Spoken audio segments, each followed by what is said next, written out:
I stared at the text message, reading it for the 10th time. Sorry babe, can't make it for dinner. Emergency client meeting, it said. The message wasn't the problem. It was the Instagram story posted 2 minutes ago showing Ethan at a rooftop bar, arm wrapped around a blonde who wasn't me. I'm Vanessa, founder of an AI education startup.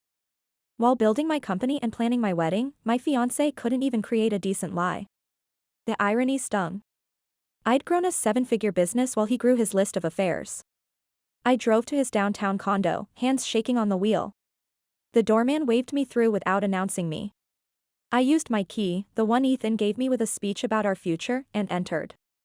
Honey, I'm home. My voice dripped with anger. Scrambling sounds came from the bedroom. Ethan appeared shirtless and panicked. Vanessa? I thought you were working, he said. There was panic in his voice. Funny, I thought you were in a meeting, I replied. I showed him his Instagram story. Unless investors meet at rooftop bars with women in black dresses. The blonde appeared, clutching her dress. You said you were single, she shouted at him. He's not, I slid the diamond off my finger, but I'm fixing that. The ring bounced off his chest to the floor. Baby, please, it's not what you think, he said. Save it for someone who believes you. I turned to leave, but he grabbed my arm. You're overreacting. We can work this out. I pulled free. Don't touch me. We're done, I said without looking back. My phone buzzed during the drive home, calls from Ethan, texts from Mother, messages from Dominic. I ignored them all until I found my entire family waiting in my driveway for an intervention. Vanessa, what have you done? Mother rushed forward as I stepped from my car. Ethan called us crying. Of course he did. I tried to move past her, but Father blocked my way. You're being hasty, he said. Ethan is from an excellent family, he added. A good man? I laughed bitterly. I caught him cheating today in his apartment. Men make mistakes, Cordelia added. You can't end things over one indiscretion, she said. I looked at them, Mother in designer clothes, Father's disapproving face, Dominic's judgment, Cordelia's smugness. He's been lying for months and you're defending him, I asked.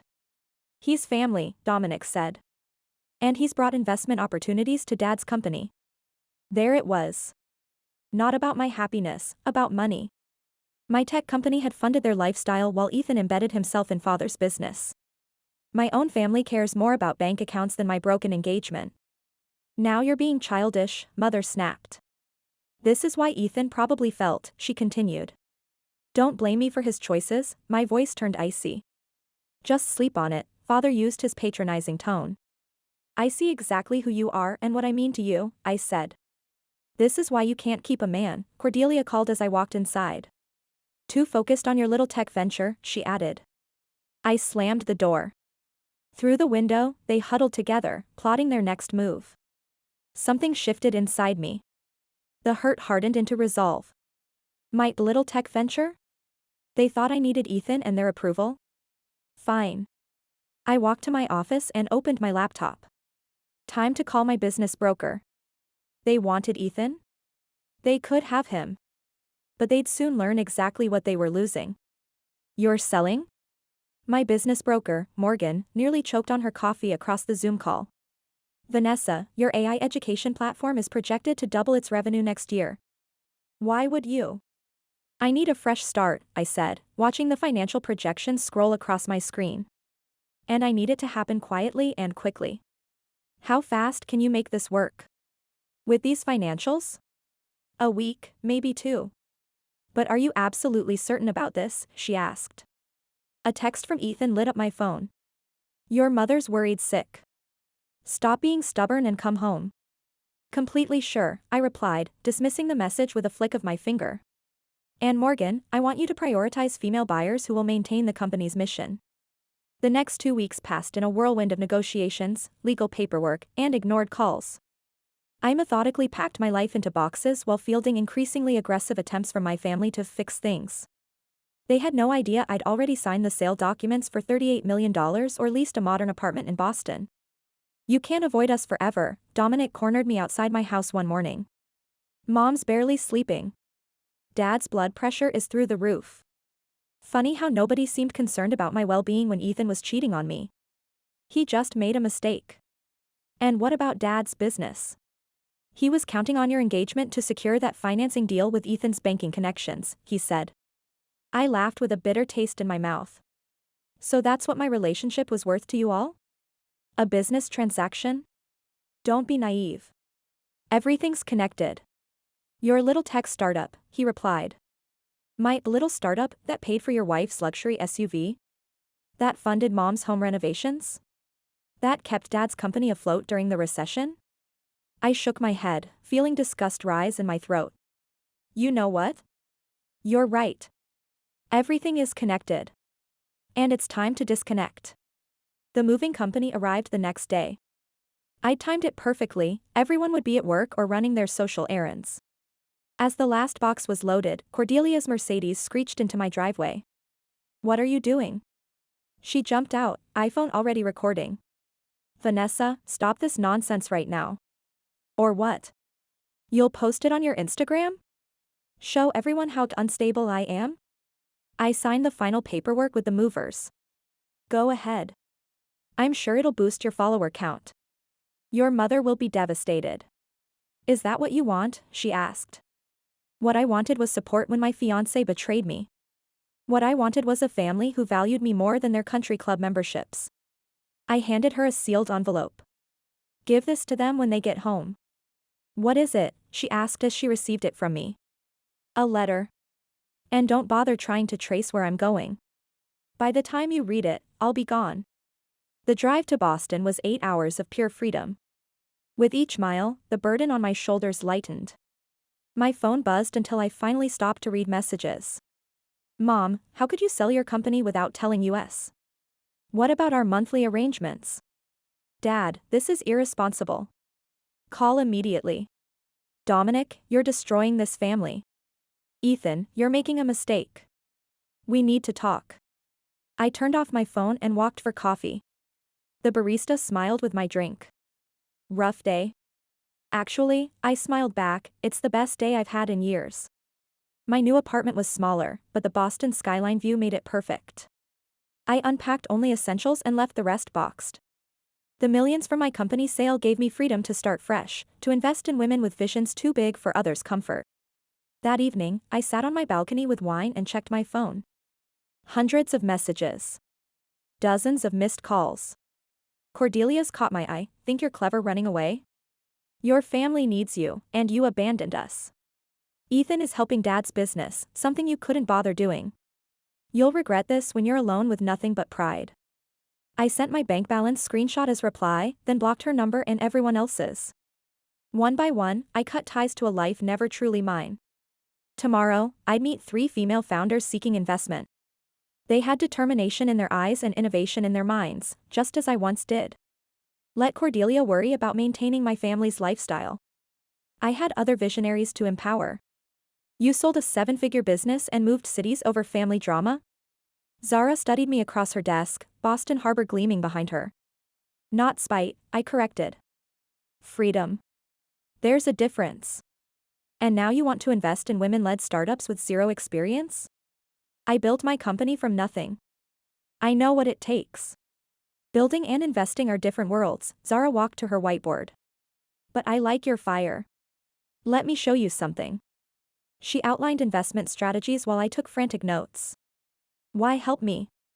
We just connected on LinkedIn, I asked. Because 6 years ago, I was you, she smiled. Want to see potential? Meeting a founder soon, join me. The founder was Juniper, with a revolutionary healthcare platform.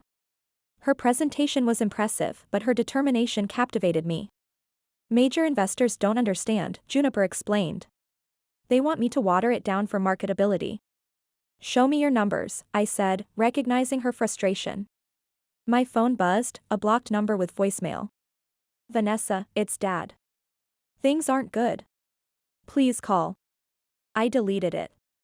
Juniper continued, but Zara was watching me. Everything okay? She asked later. Family stuff. Nothing important, I replied. Doesn't sound like nothing. To succeed here, you need focus. I am focused. Juniper's platform is exactly what I want to invest in. Good instinct. But, Zara paused, you need to address what's happening at home. It'll follow you otherwise. That evening, I stared at my phone in my new apartment. 3 missed calls from Dad, 2 from Dominic. I played the recent voicemail. Sis, call Dad. The financing collapsed. Ethan pulled out after you left. Dad's company's in serious trouble. Call us. I poured wine and gazed at Boston's twinkling lights below. My phone buzzed, it was Zara. Got your investor certification. Juniper wants another meeting. Interested? Absolutely. And thanks. Thank me after you lose your first $1 million on a bad investment. I laughed until another call interrupted, Cordelia. What? I answered coldly. So you're alive. Nice living it up while your family crumbles. What do you want? Dad's company's failing. Dominic's losing his job. Too busy playing investor with your blood money, she said. Blood money? You mean what I earned building the company you called a little tech project, I replied. You deserve to be alone when this explodes in your face. I hung up and blocked her. With shaking hands, I checked Dad's company financials online. The numbers were bad. Cordelia wasn't lying. Juniper texted, reworked those projections. Coffee tomorrow. I looked between her message and Dad's financials. The contrast was clear, my guilt-laden past versus my potential-filled future. Perfect. Have some ideas to discuss. Let them think I was running away. The truth? I was finally running towards something truly mine.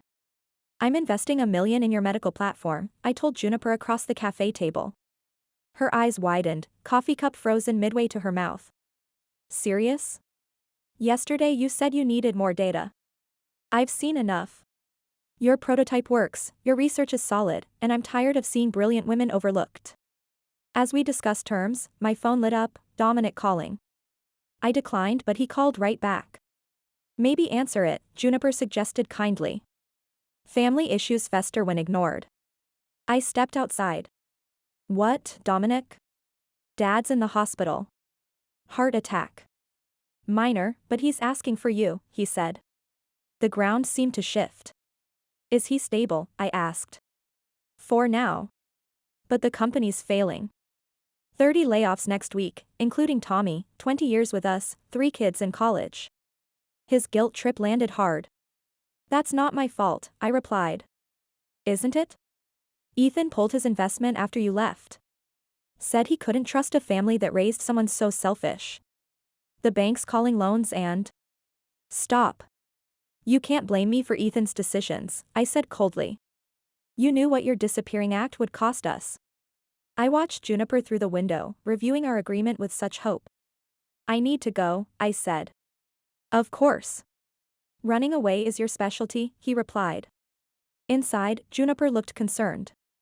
Everything okay? She asked. Dad's in the hospital. Heart attack. We can reschedule. No. Let's finish now. I believe in your project, regardless of family drama, I said in a calm way. We signed the papers. As she hugged me, Mom texted, your father's asking for you. Remember when he carried you home after you fell? Now he needs you. Where are you? My hands trembled. Cordelia texted next, proud of yourself? Dad's company's laying off 30 people. All because you couldn't handle relationship problems maturely. Zara called as I considered blocking them. Heard you closed with Juniper. Celebrating? Can't. Family emergency. The past catching up. Dad's in the hospital, and apparently I'm destroying his company and 30 families, I said. Interesting math. Want advice? She asked. Please. Go see him for yourself, not him. Say what you need to say, then leave. Otherwise they'll live rent-free in your head. I checked my calendar. You're right. I'll book a flight, I said. Good. And Vanessa? You're not that intimidated girl anymore. You're an investor now. Act like it. I booked a flight for the next morning, then called my brother. I'm coming tomorrow, I said when he answered. But let me be clear, I'm coming to see Dad, not to rescue the company. Of course not, he sneered. Why would you help the family that raised you? The family that raised me? You mean the family that valued me so little they sided with my cheating fiancé? That family, I said in an ironic way. He made one mistake, and I made one choice, to value myself, I said. Deal with it. I hung up and opened my laptop, pulling up my father's company financials again. The numbers were even worse than before. Part of me wanted to swoop in, fix everything, be the good daughter they expected. But as I looked at the investment agreement with Juniper, I remembered why I left. They hadn't just sided with Ethan, they tried to diminish me to fit their expectations. And if I rescued them now, nothing fundamental would change. My phone buzzed one last time, a message from Juniper. Just told my team about your investment. They're crying happy tears. You've changed lives today, Vanessa. Thank you for believing in us when others wouldn't, it said.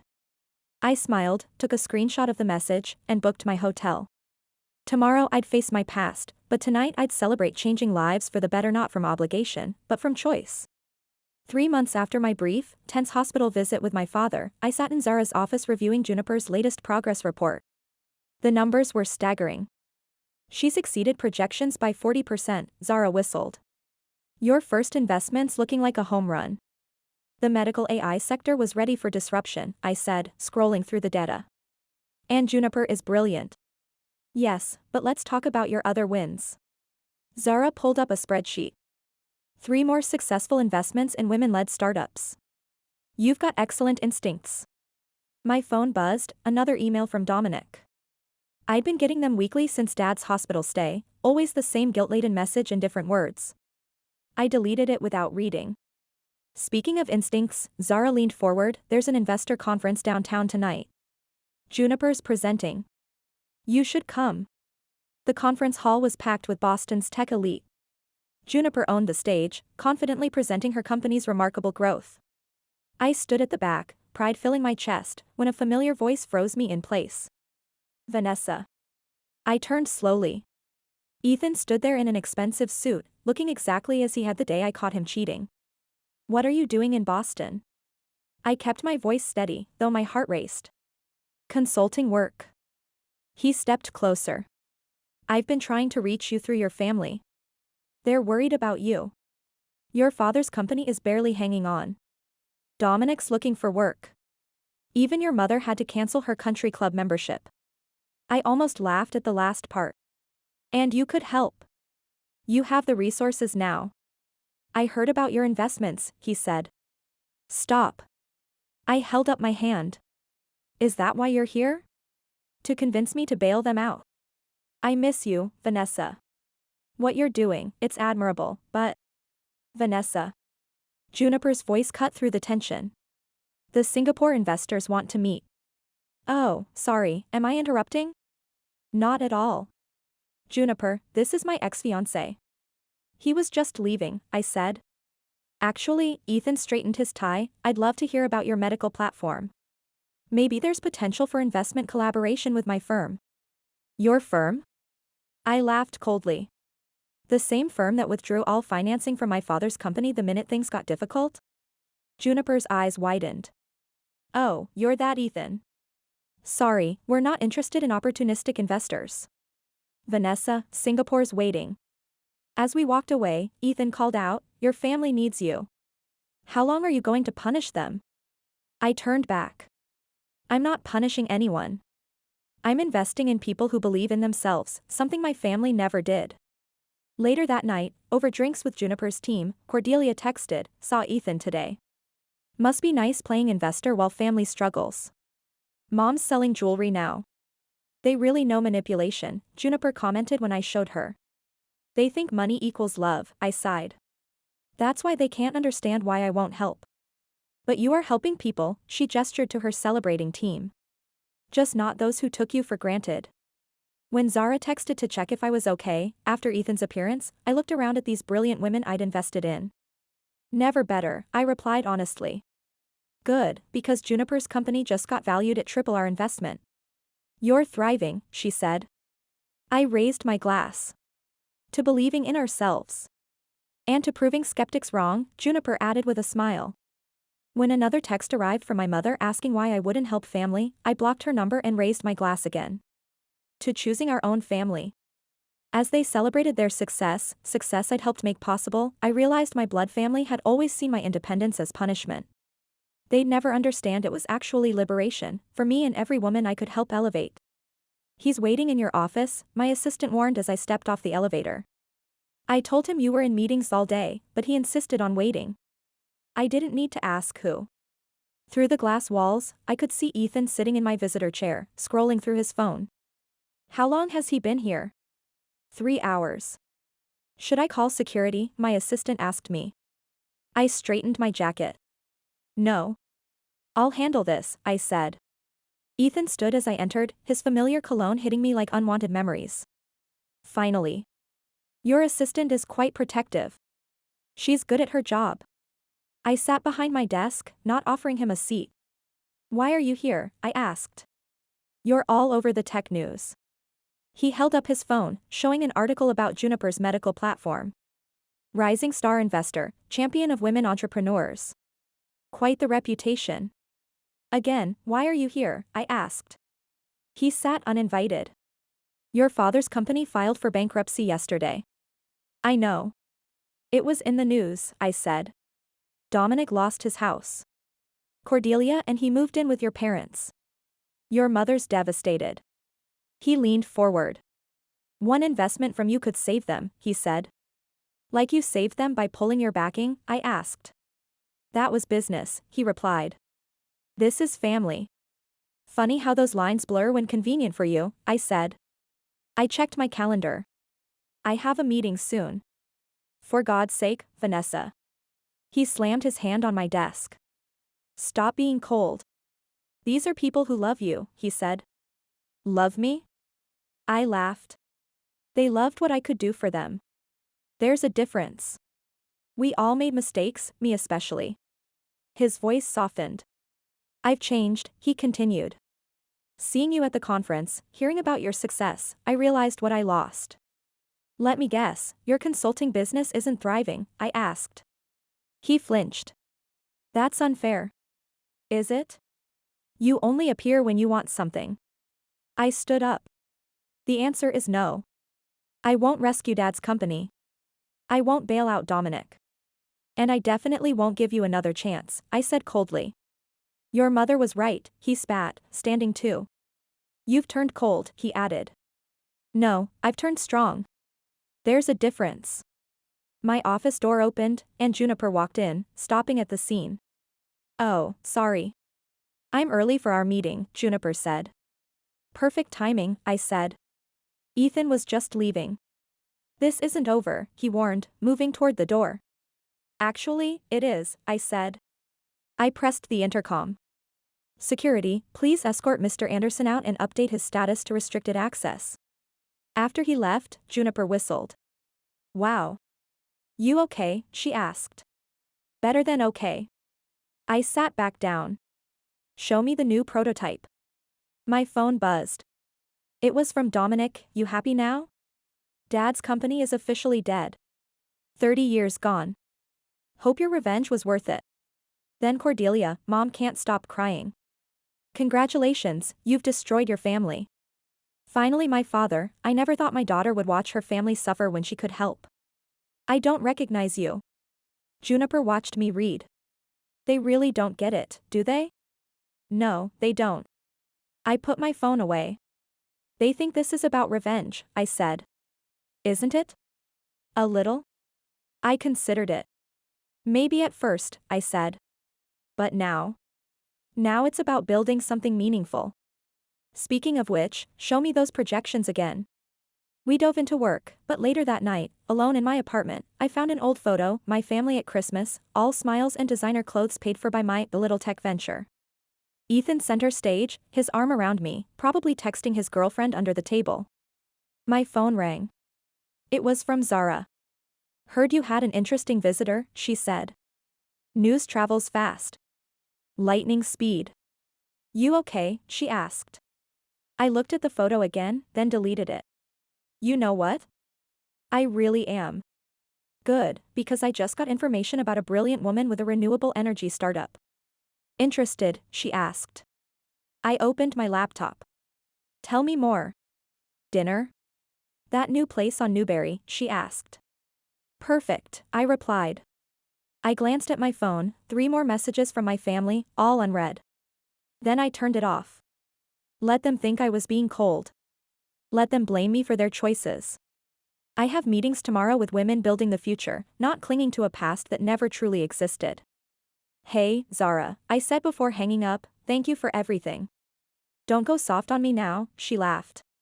Save that energy for tomorrow's meetings, she added. I looked out at the Boston skyline, lights glittering with possibility. Somewhere out there, another woman was dreaming big, fighting against people telling her to think smaller, be less, stay in line. I was done staying in line. And I was just getting started. They're all inside, Zara said as we pulled up to my parents' house. 6 months had passed since Ethan's office visit, and here I was, back where it began. Sure about this? She asked. No, I admitted, staring at the door. But it's time. I'd received the email days ago, my mother announcing they were selling the house. The door opened before I knocked. My mother stood there, looking older, designer clothes replaced by basics. You came, she said flatly. Let's get this over with. I stepped inside, Zara following. The living room fell silent, Dominic and Cordelia on the couch, my father looking frail, and surprisingly, Ethan. What's he doing here? I demanded. I asked him, my father said. We need to discuss this family's future.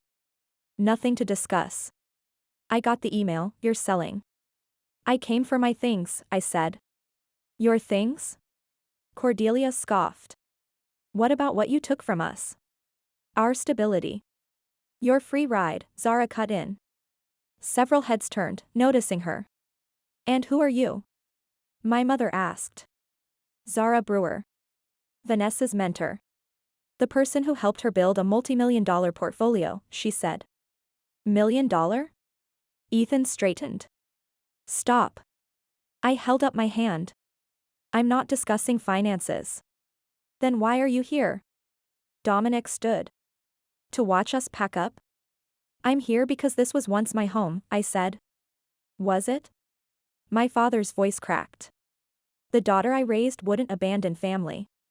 The father I loved wouldn't choose my cheating fiancé over me, I said. The words hung heavy. We didn't choose him, my mother protested. We chose stability. No, I corrected. You chose money, my money. When I stopped providing it, you showed how conditional your love was, I said. That's not fair, Ethan started. You don't get to talk about fair. Zara stepped forward. You cheated on her, manipulated her family, then crawled back hearing of her success. Success built on our suffering, Cordelia spat. Success built on her own talent, Zara countered. Talent you dismissed until you needed it. My father struggled up. We're selling everything. Moving to a small apartment. Is that what you wanted? To see us humbled, he asked. What I wanted was my family to love me for who I am, not what I could give them. I took a breath. But that's not why I'm here. I placed an envelope on the table. What's this? Dominic reached for it. A reality check. Inside is a detailed accounting of every dollar I gave this family, plus documentation of how that money was spent. I watched their faces pale. You investigated us? My mother trembled. I needed to understand. And now I do. I stepped back. You never saw me as successful. You saw me as an ATM. Even now, you're not sorry for how you treated me. You're sorry you lost access to my money, I said. That's not true, my father protested weakly. Really? Then why is he here? I gestured to Ethan. It's not for moral support. The silence confirmed everything. I'm done, I said quietly. Keep the house, sell it, whatever. But this is the last time you'll see me. I've built something meaningful without you. Vanessa, please, my mother stepped forward. No, Mom. We can't fix this because you don't understand what needs fixing. I turned to leave, but Dominic blocked me. So you're choosing strangers over family? I'm choosing myself. Finally, I added. I moved past him. I said. Outside, the air felt clean. Zara squeezed my shoulder. You okay?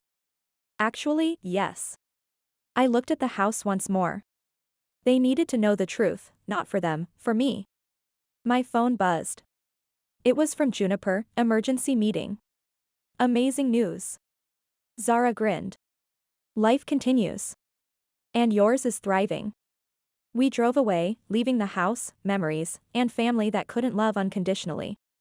Ahead lay Boston, my chosen family, and a future built on my terms. It wasn't revenge anymore. It was freedom. And now I'm honored to present our Entrepreneur of the Year award. I adjusted the microphone, scanning the ballroom, to someone who proved determination and vision can transform healthcare. Juniper Stone, please come up. The applause thundered as Juniper approached the stage. Behind her, screens showed her platform's impact, millions served, lives improved. Before I accept this, Juniper said, holding the award, I must thank the person who believed in me when others wouldn't. Vanessa didn't just invest money, she invested faith. And look what that faith created. More applause filled the room. In the audience, Zara gave me a thumbs up. Beside her sat 4 women whose companies I'd funded, my new family, built on shared vision instead of obligation. My phone buzzed. It was news about my father's former company building being sold and transformed into a tech incubator. I smiled at the irony. After the ceremony, as guests mingled, Cordelia appeared at my table, looking different, humbler. Nice speech, she said awkwardly. You look well. Thanks. I gestured to a chair. Sit. She sat, fidgeting nervously. Dominic found work. Nothing prestigious, but it's something. Mom and Dad are adjusting to apartment life, she said. Good for them. They miss you, she met my eyes. We all do. Cordelia, I said. No, let me finish, she continued. She showed me her phone screen. I started a small business, she said. Nothing like your investments, but seeing you succeed inspired me to try. I studied her face, looking for manipulation but finding sincerity. That's wonderful, I said carefully. I'm not asking for money, she added quickly. I wanted to admit you were right. We treated you like a bank instead of family. I'm sorry, she said. Before I could respond, Juniper approached. Vanessa. The Singapore team wants to expand. Oh, sorry. No, stay, I said. Cordelia stood. I should go. Thanks for listening. As she left, Juniper raised an eyebrow. Family drama? More like family growth, I turned to her. Tell me about Singapore. The night wound down, but Zara suggested one final toast at our bar. As we settled in our booth, she slid a folder across the table. What's this? I asked. Open it, she said. Inside was a partnership agreement, my name beside hers. You've outgrown mentee status, she said. Time to make it official. Zara, I don't know what to say, I said. Say yes, she said. Then help review these pitches. We have 15 meetings tomorrow, I said. My phone lit up, a text from Cordelia, Mom asked for your website today. She wants to see what you've created. Progress. I showed Zara, who laughed. The family discovers Google, she said. Baby steps, I said. I typed back, tell her to read the Forbes feature on women changing tech. Look at you, showing off, Zara teased. No, I corrected. Showing them who I always was. They just never saw it, I said. The door opened and Juniper's team arrived, celebrating their award. They pulled up chairs, ordered drinks, shared visions. I watched them, these brilliant women who'd become my true family. Speaking of seeing things, Zara nodded toward the window.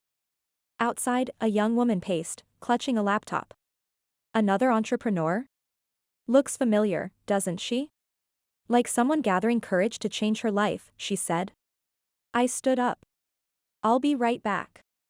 The woman startled when I opened the door. Oh. I'm sorry, I have this startup idea, and I read about you, she said. Come inside, I held the door. First rule, don't pitch in the cold, I said. Her eyes widened. Really, she asked. Really, I said. I believe in lifting others up. I gestured to our table. You're in good company. As she shared her ideas with nervous excitement, I felt everything align. This was never about revenge or success. It was about breaking cycles, building connections, and helping others rise. My phone buzzed. It was from Dominic. Cordelia told us about today. Dad actually smiled reading about your award. Maybe someday, it said. I left it unfinished. Someday was for tomorrow. Tonight was for celebrating progress and helping another woman take her first steps. That was the truest victory of all.